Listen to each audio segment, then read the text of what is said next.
From San Francisco, California, this is the Rock and Roll Geek Show.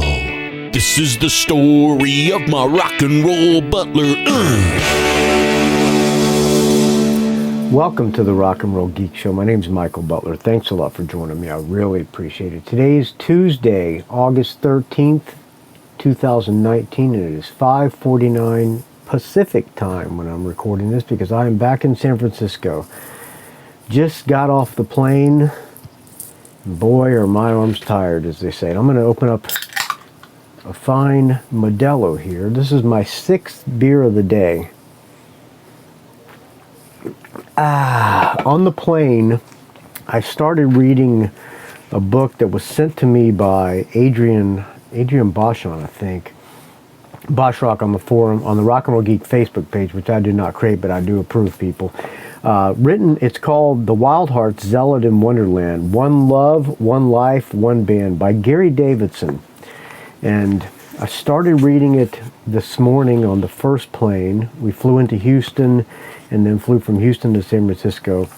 I read the entire way. I'm up to page 218. I'm about 2/3 of the way through with this thing, and I'm really enjoying this book. It is kind of like, well, it's not kind of, it is a history of the Wildhearts and Ginger Wildheart through the eyes of a fan named Gary Davidson. He's actually a super fan, and if you're a fan of the Wildhearts, like I am, this book is a really entertaining book. I don't know if you're not.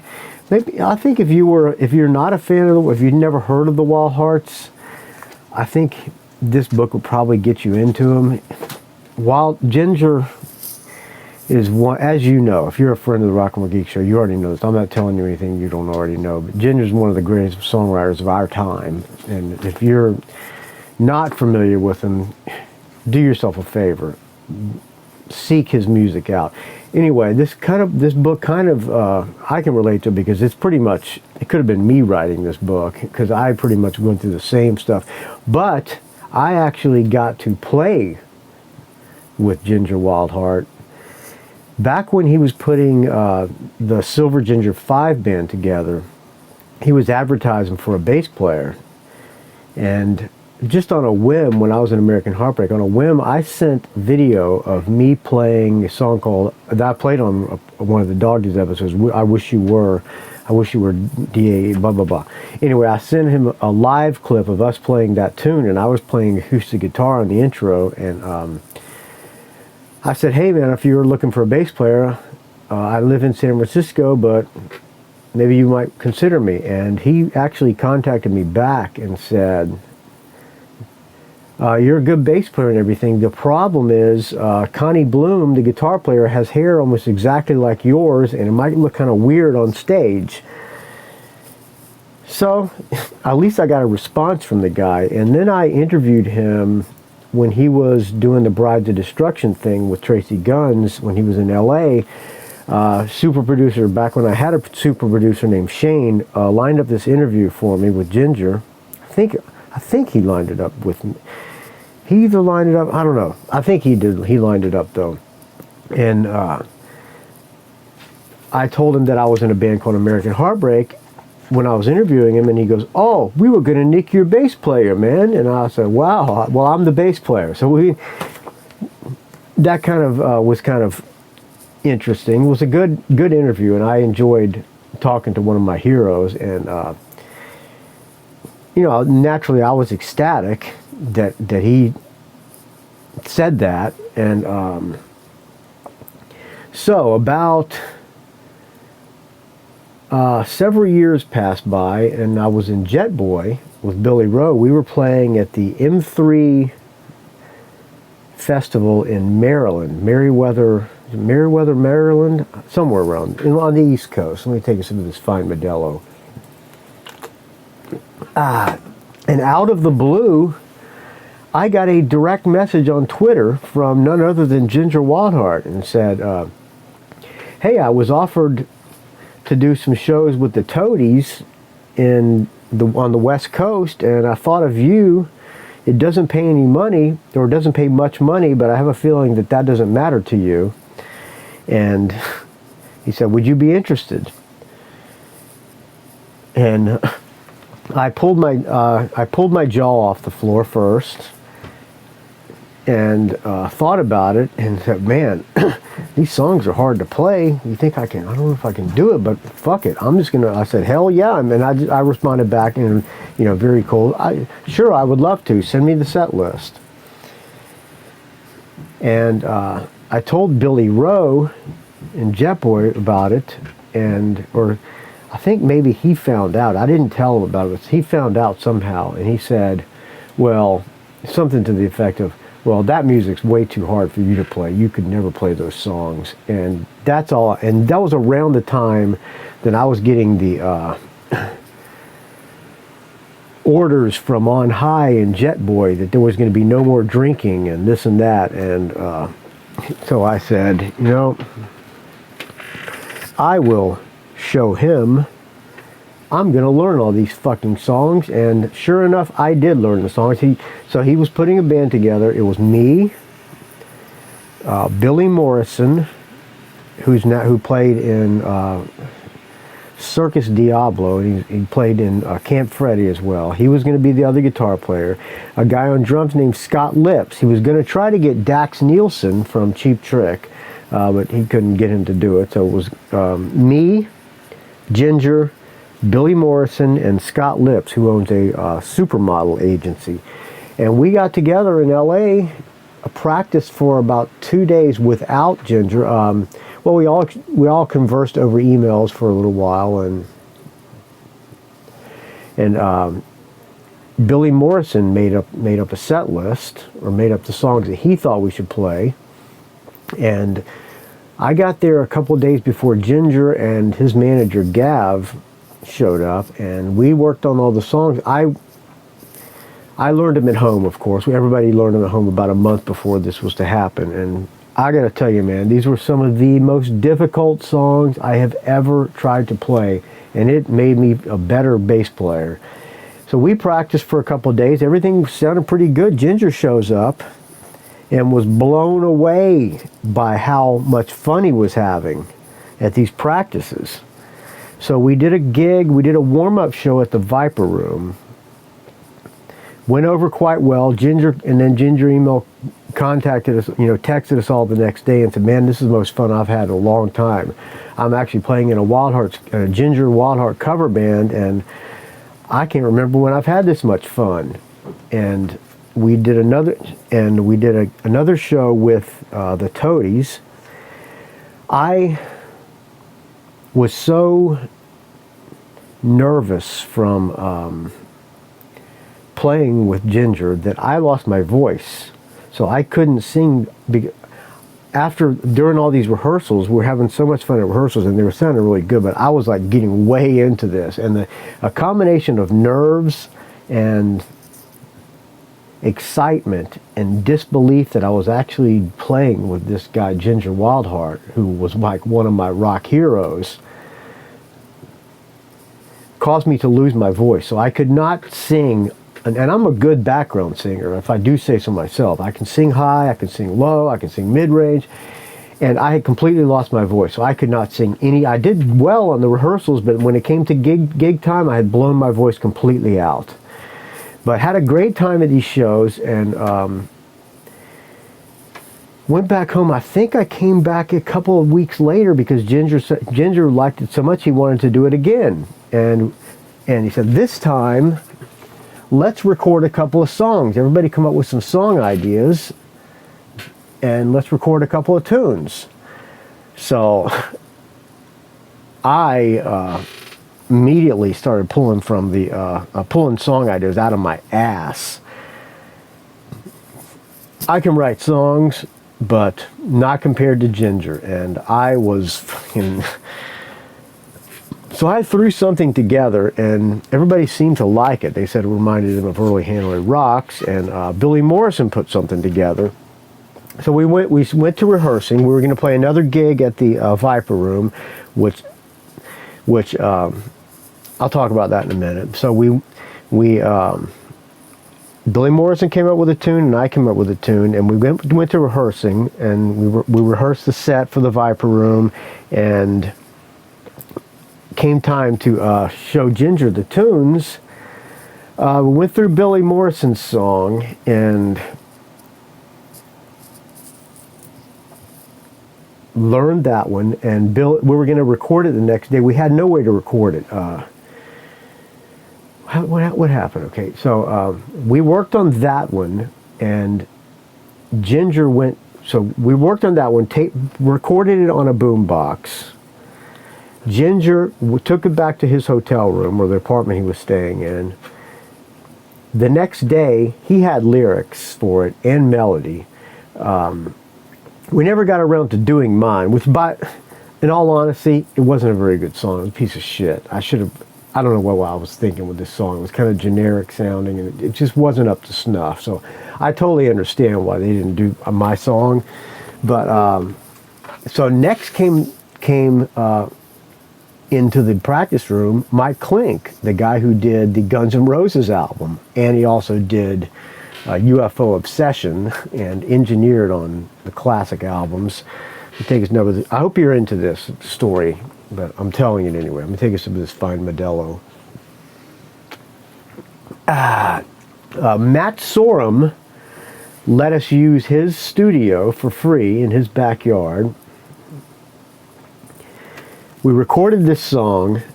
It came out great. It's on I played it on the Rock and Roll Geek Show before. It is called, what is it called?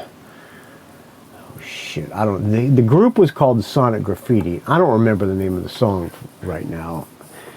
Oh, Mystery Number is the name of the tune. I've played it before. I'm not going to play it today. I'll play it maybe later on, maybe in the next episode or something, because I have a different song I'm going to play today. And we recorded this song with Mike Klink. All this time I'm going, is this really fucking happening to me? I'm actually recording a song with Ginger Wildheart. And my background vocals are quite distinct on the song, and made me feel good hearing those background vocals on a Ginger song, man. And anyway, so we played this gig. So we played another gig at the Viper Room. We're doing a sound check. Ricky Warwick, who is in Black Star Riders now, and was in the Almighty and Ricky Warwick solo and the Thin Lizzy version. He got up on stage and played Sick of Drugs with us, and we were sound checking. I remember him sound checking it with us, Sick of Drugs. It sounded so fucking amazing. Tears started welling up in my eyes, and while we're doing this fucking song in the sound check, I started crying like a fucking baby while we're doing this fucking sound check. I hid it from everybody. I just kind of put my hair over my face, and I cried because I just could not believe this was happening to me. And it sounded so fucking amazing. Well, the gig went great. Billy weaseled his way into a Jet Boy opening, so I played in Jet Boy, the opener, and played in Ginger, the headliner. Steve Stevens from Billy Idol got up on stage and played Rebel Yell. I think it was Rebel Yell. He got up and played Rebel Yell. Michael E. Smith from Stars got up and played, I think he played My Baby's a Head Fuck. I think. What a night. What a night, and what a few months that was, man. My time of playing with Ginger Wildheart. As far as I know, and then, why am I forgetting this? He did a birthday show every year, and I was invited to play his birthday show in London, England.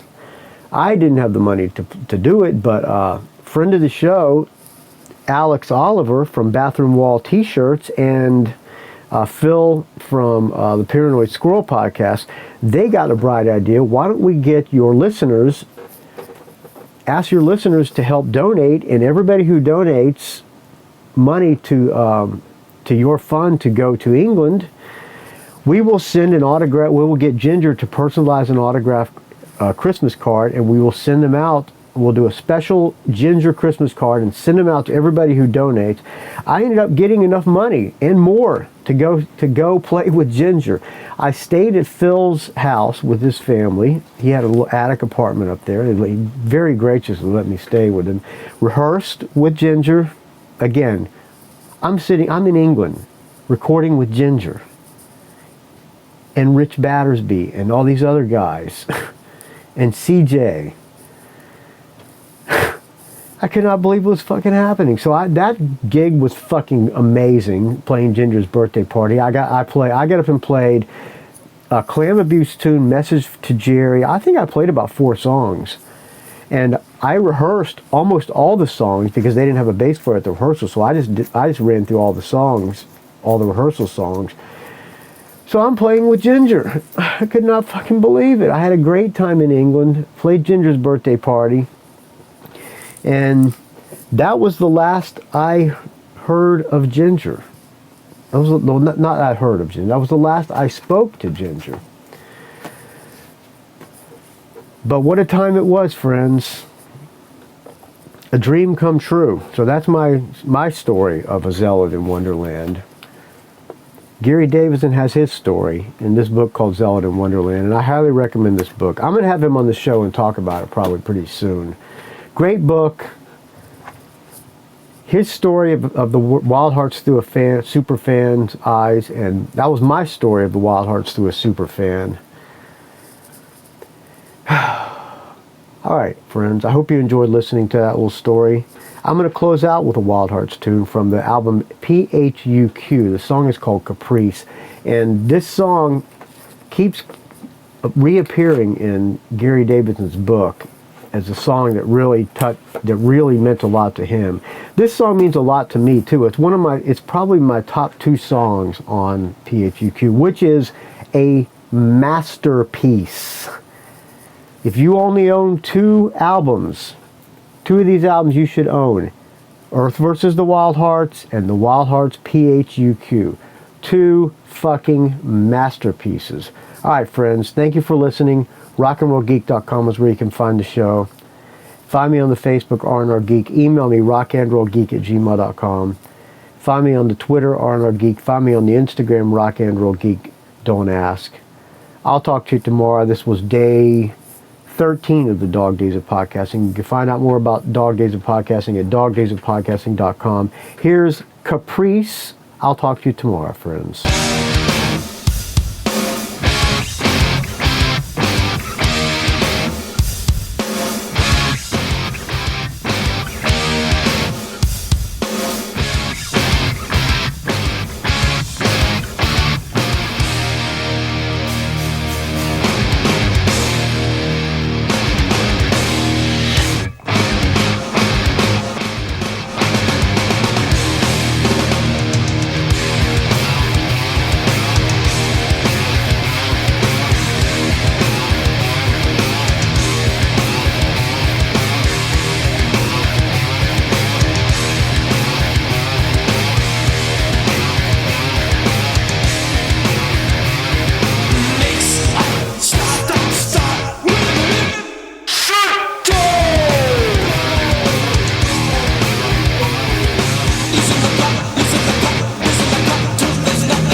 It's a rock and roll geek train wreck.